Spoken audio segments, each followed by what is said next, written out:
का स्मरण हो। जीवन को सौंप दो, कुछ परिवर्तन नहीं करना है, अंदर का उद्देश्य परिवर्तन करना है। अपने को भगवत सहारे कर दो। हे प्रभु, हमें तो कुछ पता नहीं था, आपने सुनवाया। जैसे विभीषण जी कह रहे हैं, श्रवण सुजस सुनि आयऊ, प्रभु भंजन भव भीर, त्राहि त्राहि आरति हरन, शरण सुखद रघुवीर। मैं भूला था, मानता हूं, आपने मुझे जगाया। हे नाथ, आज से मैं अपना जीवन आपके हवाले करता हूं। अंदर की बात कह रहे हैं, अगर हृदय से रखोगे तो फिर वो किसी न किसी रूप में आपको संभालते रहेंगे। जब कहीं भक्त को कोई संकट होता है और कोई बचाने वाला नहीं होता, वो कोई ना कोई रूप रख के आ जाते हैं और सहयोग करते हैं, अंदर से और बाहर से भी। हमको एक बार हृदय से शरणागत होना है, एक बार हृदय से, सच्चे हृदय से, फिर वो संभाल लेते हैं। तो सच्चा हृदय कैसे बने ना, इसीलिए सत्संग सुनाया जा रहा है, इसीलिए नाम जप किया जाता है। एक बार वो आर्त भाव से जब शरणागत हो जाता है, तो अपिचेत्सु दुराचारो भजते माम अनन्य भाग, साधुरेव समंतव्या सम्यक व्यवसिता हिसा। वो चाहे जितना बड़ा दुराचारी रहा हो, भगवान कहते हैं, केवल हृदय से स्वीकार कर लिया कि प्रभु गलती हो गई, आपके सिवा कोई मुझे क्षमा करने वाला नहीं है। प्रभु, आपके सिवा कोई मुझे अपना मानने वाला नहीं। नाथ, मैं आपका, भगवान संभाल लीजिए। उसी को चौपाई में गोस्वामी जी कह रहे हैं, जो नर होई चराचर द्रोही, आवे सब है शरण तकी मोही। संपूर्ण विश्व का द्रोह करने वाला पापी हो, अगर उसको भी ये ज्ञान हो जाए कि मेरे से गलती हो गई, प्रभु की शरण में कोटि विप्रबध लागे जाहू, आए शरण तजहु नहीं ताहू। करोड़ों ब्रह्म ऋषियों का त्यारा भी हो, अगर उसे एक बात आ गई हृदय में कि प्रभु के सिवा मेरा कोई नहीं कल्याण कर सकता, मैं उसको भी नहीं त्यागूंगा। भगवान के वचन हैं, भगवान के। तो हम अगर हृदय से शरण हो जाए, तो भगवान जैसे अर्जुन का रथ की बागडोर पकड़ ली, मेरे जीवन की बागडोर पकड़ लेंगे, पक्का, निश्चित समझो। अपने लोग पग पग पर भगवान की दुलार और कृपा को देखा है, पग पग पर देखा है। एक बार ऐसे संकट में फंस गए, गंगा जी का किनारा और सर्दी में कोहरा होता है, और जब बाढ़ आकर पानी सकिल जाता है तो ऊपर पपड़ी पड़ जाती है, मतलब एकदम प्लेन जगह दिखाई देती है, और वहां था भारी दलदल। अगर हम दो चार कदम आगे बढ़ जाते तो दलदल में धंस जाते। अब गंगा का किनारा, कोई वहां व्यक्ति नहीं, कोहरा पड़ रहा है, प्राण निकलने की संभावना थी, क्योंकि जब कभी कोई आता तब उधर निकालता। अब कोहरा सर्दी में और बेघाट में, हम तो ऐसे भ्रमण करते थे, अचानक आवाज आई, ए सावधान, आगे दलदल है। तो उस समय मुझे लगा कि कोहरा है, कोई व्यक्ति देख रहा होगा। उसने कहा, तो एक छड़ी रखते थे, जो ही आगे चलकर ऐसे किया, वो पूरी छड़ी ऐसे दलदल, मलाई जैसा एकदम दलदल, और ऊपर पपड़ी थी, पीछे लौट पड़े। हमने काफी खोज की कि जो आवाज, वो हर समय रहता है, किसी न किसी रूप में वो आपको संभालता रहेगा। करो सदा तिनके रखवारी, जिम बालक राखे।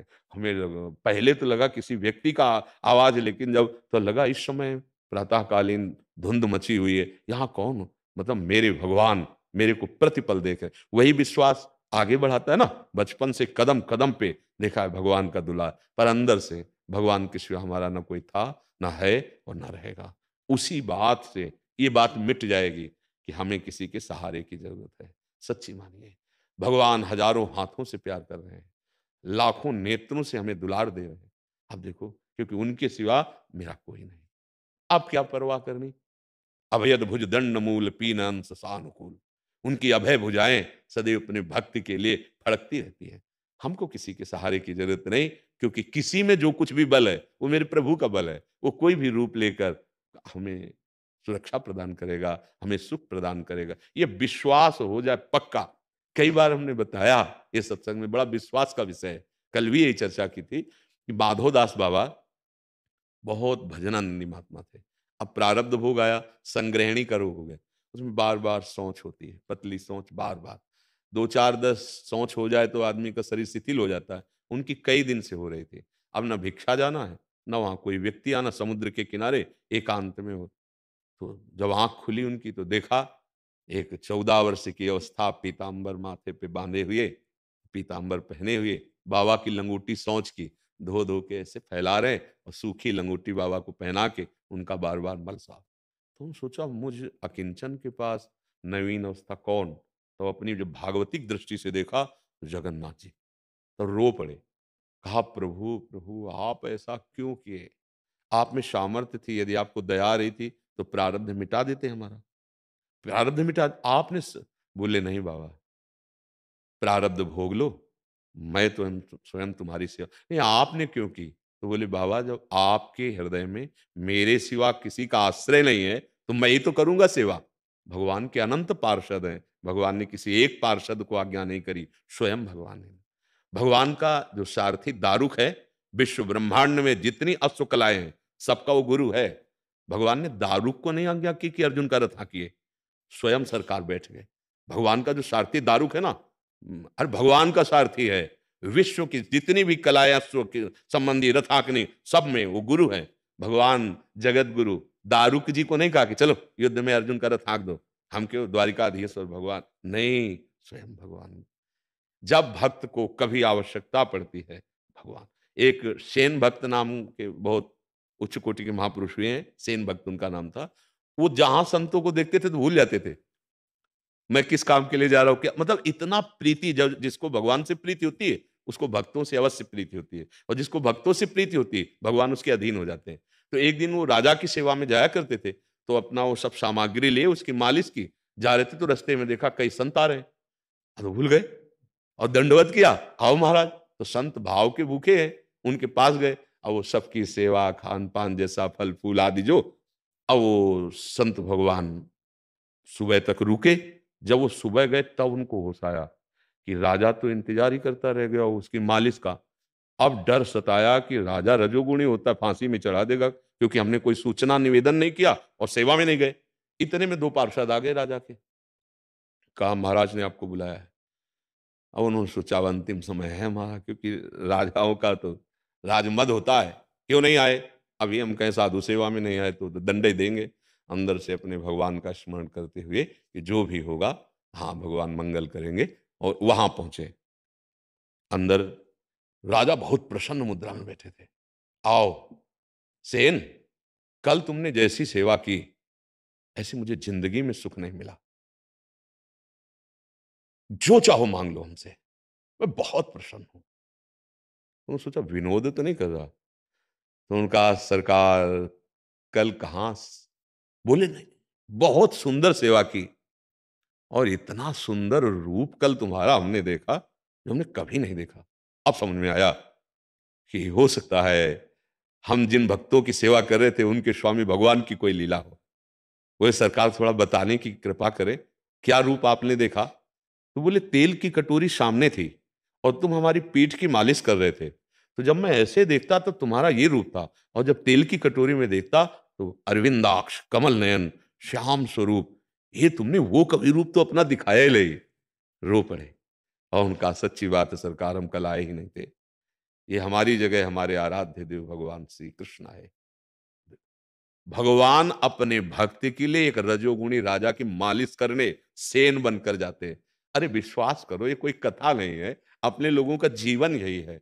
और आज तक जिसने, इतिहास साक्षी है, भगवान का आश्रय लिया, हाँ कभी अमंगल नहीं हुआ। तो ये तो सोचना ही नहीं है कि बुढ़ापे में कौन सेवा करेगा या किसी के हम आश्रित होंगे, भगवान।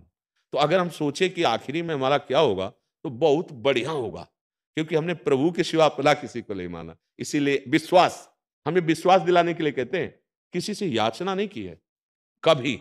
ये जीवन भर स्वभाव रहा है कि ऐसे केवल अगर कोई रोटी की बात है तो आचार्यों ने आदेश किया इसलिए ऐसे, कभी अर्थ या वस्त्र या कोई व्यवस्था के लिए कभी ऐसे नहीं, कभी ऐसे।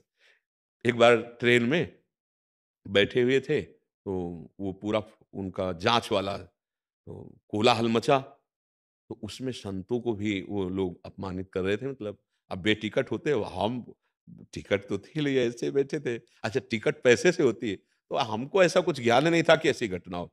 जो ही दो तीन बगल में निकले, हम कहा शोरगुल कैसा।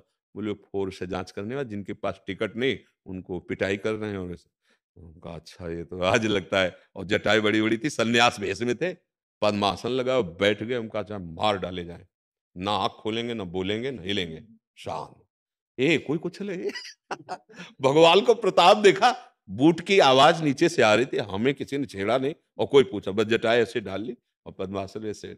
रक्षक भगवान, आश्रय भगवान, और हमारे पास था नहीं, अगर होता तो खरीदते, पक्की बात। एक बार वो अंग्रेजी में बोलने वाला युवक भी तो कूदा था। हाँ, वो महोबा से जा रहे थे ना, तो उसमें हमको किसी भगत ने टिकट दे दी थी, वो छोटी वाली टिकट जो ऐसे हाँ, और बैठा लिया था हमको अच्छे वाले में।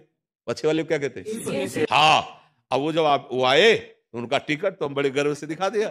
तो उन्होंने कहा कहाँ जाना है? कहा बनारस जाना है। बोले 3 स्टेशन की टिकट है, वो कम निकल गए और ये जनरल की, और वो थोड़ा अभद्र बोलने लगे। तो एक आदमी ऐसे बैठा था, नीचे उतरा, अंग्रेजी से उनसे बात की, पैसा दिया और इतनी बड़ी कागज वाली टिकट, वो हमको टिकट दी और कहा आप आराम से बैठ जाओ। उनको, अरे कदम कदम पे भगवान का प्यार, इसीलिए हम कहते हैं भगवद आश्रित रहो। हाँ, कायर भी नहीं बनना, एक बात समझना, क्या भगवान के भरोसे नहीं, कायर नहीं बनना, कर्तव्य का पालन करना, भरोसा प्रभु का रखना है।